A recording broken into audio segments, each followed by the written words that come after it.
All right, you're watching part 3 of my chicken tractor build. Now listen, just in case you missed it, the whole point of this chicken tractor isn't to give you necessarily very detailed instructions as much as it is to give you an idea of how you can go about building one yourself. So, of course, I made a lot of mistakes along the way, not having any plans. But if you want to go after something like this kind of a project, then watch this, learn from my mistakes, learn from the things I did somewhat decent, and build one, because it's really not that hard. And you can build it as cheap as you want. You can build it as good and as expensive as you want. Find some scraps or go buy everything new. That's all up to you, but this whole video was to give you some kind of an idea of what it takes to kind of make one. So I hope you enjoy it. Thanks for watching. Hey, don't forget also to hit the subscribe button wherever it is and watch my other videos. Thanks. You did it!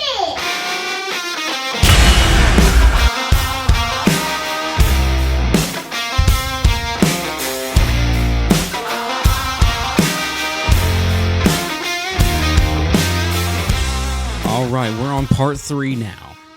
And so where we left off was right before we put on some wheels. And so what I'm doing right here is, I told you in another video, I may have made the spacing a little bit too short for the wheels to fit. That's because I had not yet bought the wheels. So before you do what I did, unless you already did it, buy your wheels first so you know how big the diameter is of your wheels. And if you made the mistake that I made, then what you can do is this, which is you put another block of wood on there. It's really that simple, but don't be like me and put it on upside down. What you need to do is you need to face it that way, because you're going to tip your tractor up, your chicken tractor up, and so you want it to be like that so that it doesn't dig into the ground when you tip it up. So make sure you put that angle on there properly, and you can see, I mean, I just missed it by inches. It just extended out just a little bit too short, or it didn't extend out enough. And that's also why I said you could get away with putting the upper frame on the inside. But oh well, I already made it, so this is what I'm doing. And just put some screws in there so it's secure. You can also see that I braced the whole thing up with a 2x4 just to get it off the ground just a little bit, because you want it to be off the ground just a bit. And so kind of what I'm doing right here is I'm putting the wheel up against it where I want it, and I'm just marking with a coloring pencil, a black one, where the opening of the hole is for the wheel. And that was simple enough. Then you need to take a drill bit that is around the same diameter as the what is that thing called? The thing you're going to put through the wheel. You'll see in a minute. You can get a long bar for this. You can find really whatever you want. But I found this huge bolt, okay? And it'd probably be better to do a long bar, but I couldn't find one the right size, and honestly, the bolt wasn't the right size either. So it was a little bit smaller than the diameter of the inner part of the wheel, the bearing part of the wheel, but smaller is better than bigger, right? So it just has a little bit of play, but that's okay. And so put that through, make sure it lines up right. You can see that it's a little bit crooked, but that will be fixed in a minute. There's a wheel spacer right there. I just found a piece of plastic that was round to give the wheel a little bit of spacing between the wheel and that piece of wood that I cut, and it worked, right? It worked just fine. And you're probably wondering, okay, how is that going to be on there secure? Well, you'll see in a minute.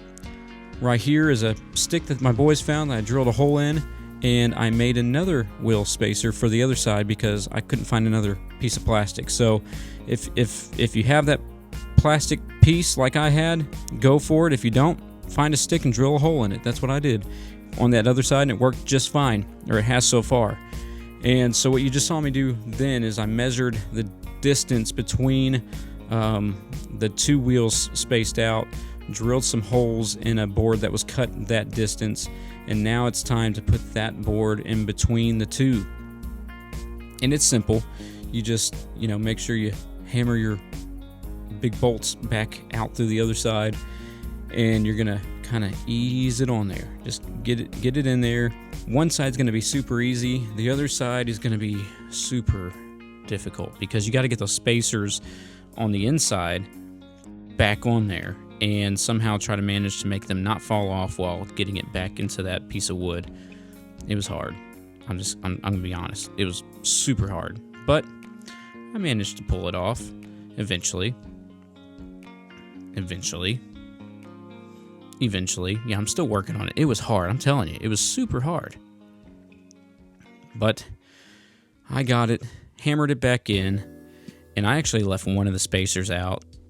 But so there's a little bit of wiggle room, but that's okay because it fit. And this is a chicken tractor, so it doesn't have to be perfect.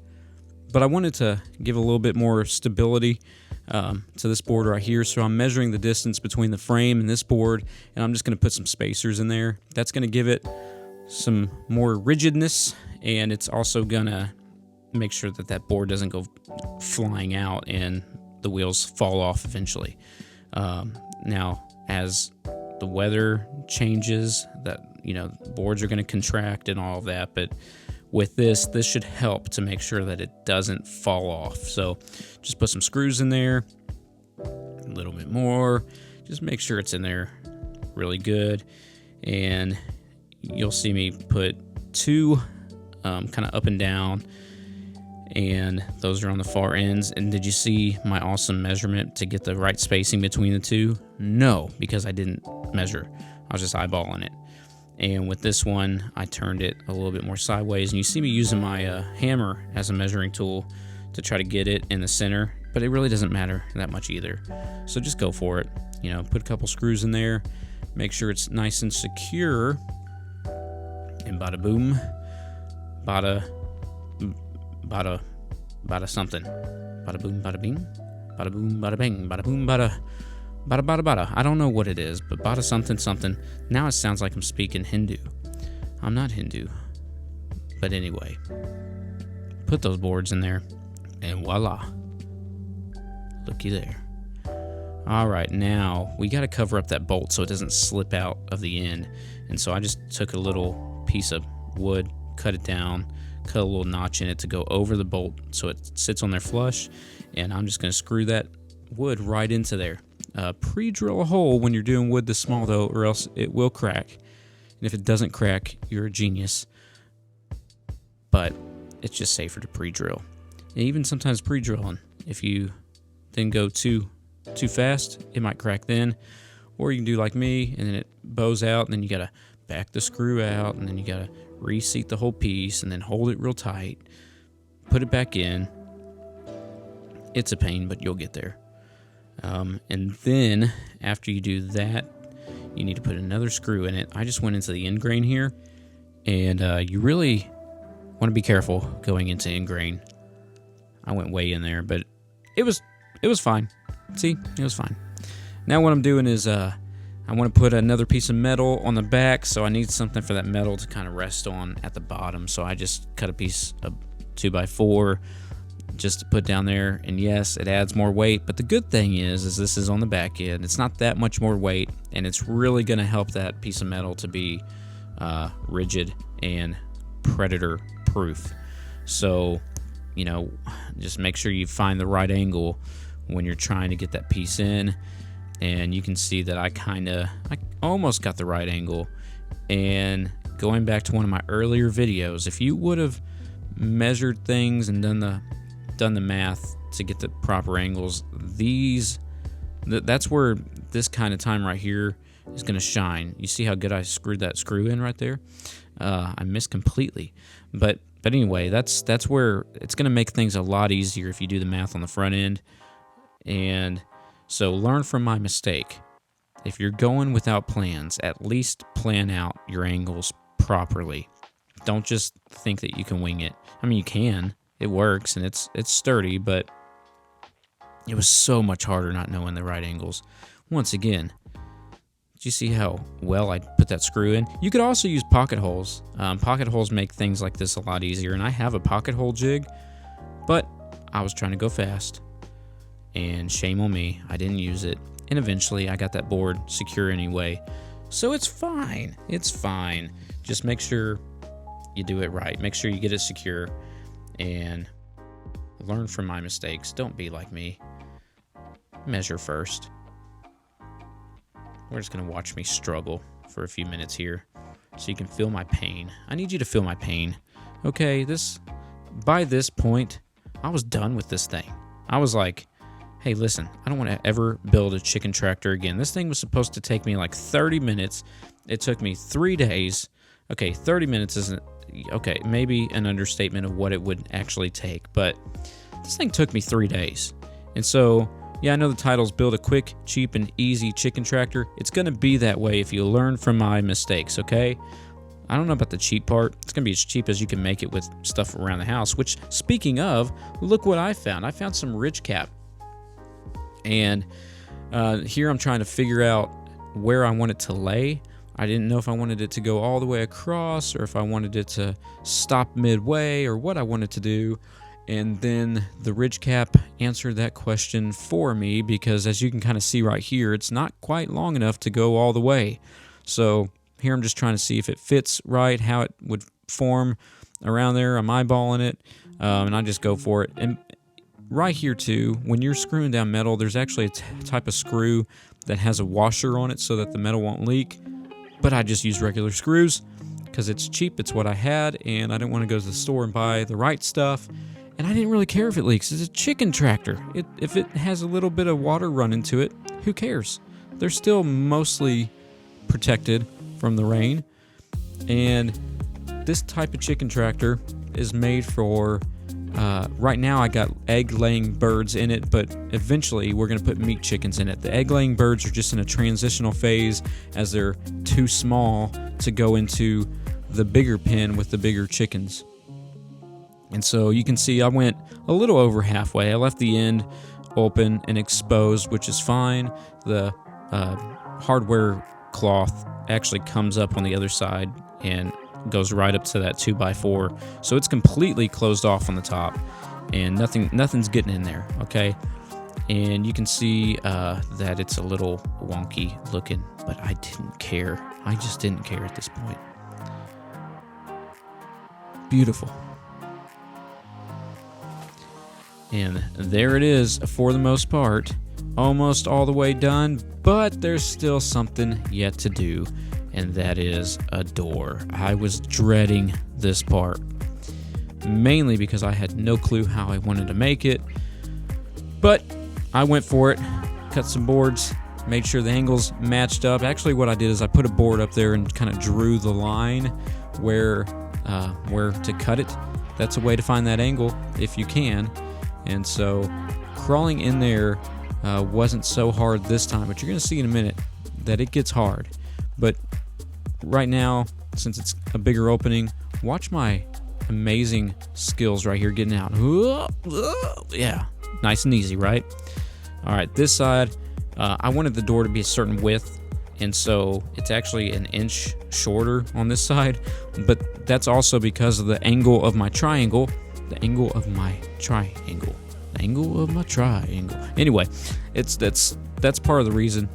Didn't matter. So now I'm just trying to figure out, making sure my distance between the top and the bottom is the same. Because one thing you do want is a door that's square. And so the top and the bottom need to be the same here. You can see me doing some micro adjustments with my hand. And zoop, there it goes. Nice and secure. I'm going to put a few more screws in there to make it really nice and secure, and that thing ain't going nowhere. So now is the part where I had a decision to make, and I made the decision to make a door with a hinge at first. But once again, this is day 3. You see me making my cut back there. I'm tired. There's dust flying in my face. I don't want to do this anymore. Hammer, hammer, hammer, hammer, hammer. Here's my top little plate, and you'll see that it's about an inch higher on the left side than it is on the right side, but you got to have it square. And if you want it square, don't use a level. don't be an idiot like me. I was using a level thinking that that's going to square it up. No, you need a square. This thing is in a yard that's lumpy. This thing could be as level as it is and still be super out of square. So use a square right here. And so I drilled that in, and there's a time in every man's life where his boy walks up to him with dirt all over his pants and says, hey, we have a bunch of pecan trees. Even though you've told your whole family, hey, we have a bunch of pecan trees, but he finds them, stuffs his pocket full of them, and wants you to smash one open. So what do? You throw it on the ground. Just kidding. You grab the other one that he says, no, the green one's fine, and you smash it open and show him, no, the green one's not fine, and then you stain your hands. Don't smash a green pecan. They stain your hands. Anyway, here's where I opted out of my hinged door thing because I didn't want to make the door right now. It was going to take too long. I was done. I'm telling you, I was done with this. So option number 2 is take that off, put another board on. This is a fence picket once again, and you'll see there's a little gap in the back because what I'm going to do is now I'm going to make a sliding door, and this door is just going to drop in from the top and it's going to slide right down. Is this the best method? No. I mean, I guess it could be if you do it like really, really good. There's ways to reinforce it from the backside where nothing can push it in. There's ways to make it to where it can lock in. This could be a good method, but I didn't have time for that because I still had to put in this hardware mesh in the front to protect that. So here I go again, and hardware mesh, but like the little tiny hardware mesh, that stuff is really sturdy, and so it's kind of hard to work with, but I got it anyway.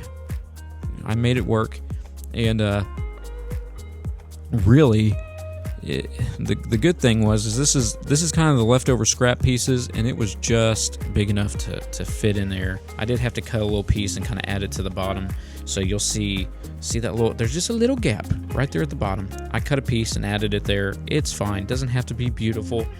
And now I'm stuck. Just kidding, but seriously, you can see how tired I was, and also I'm out of shape. Man, looking at myself in this video, whew, I need to work out or something. I used to weigh like 25 pounds. No, that's unhealthy. I used to weigh like 120 pounds, okay? But now, I don't know why I'm holding my hand like that. But look at my big belly. Man, seriously, somebody give me a yogurt bar or something. Is that a thing, a yogurt bar? Anyway, who cares? I made a sliding door, but now I'm seeing, oh, you can't get the sliding door up because that top plate is too high. That's where I gave up. Just kidding. I had another plan. But there's my kid in their pajama pants once again. And yeah, I locked my other kids in the chicken tractor, but they figured it out. He's like, I'm gonna get out of here somehow. Nope, your fingers will get smashed. Oh, there you go. There we go. See, he figured it out. And he's back in there now. It's later. That's why the color of the picture changed. And I am done. Okay? I lowered that piece. Didn't even recut it to make it look nice. I just put it on there. Put that little board there. And it is closed up. Good enough. Those chickens will be safe. And I'll come back another day and make a door because I am tired of this thing. But if you don't make my mistakes, you may finish not being tired of this thing. And yes, we're doing a slow motion zoom on my child as he realizes, oh no, I'm stuck in this thing. I can't get out. My parents are talking. Do they even know I'm in here? Just kidding. He got out of there just fine. Hey, thanks for watching this video. I hope you enjoyed it. Learn from my mistakes. Go build a chicken tractor. Have fun.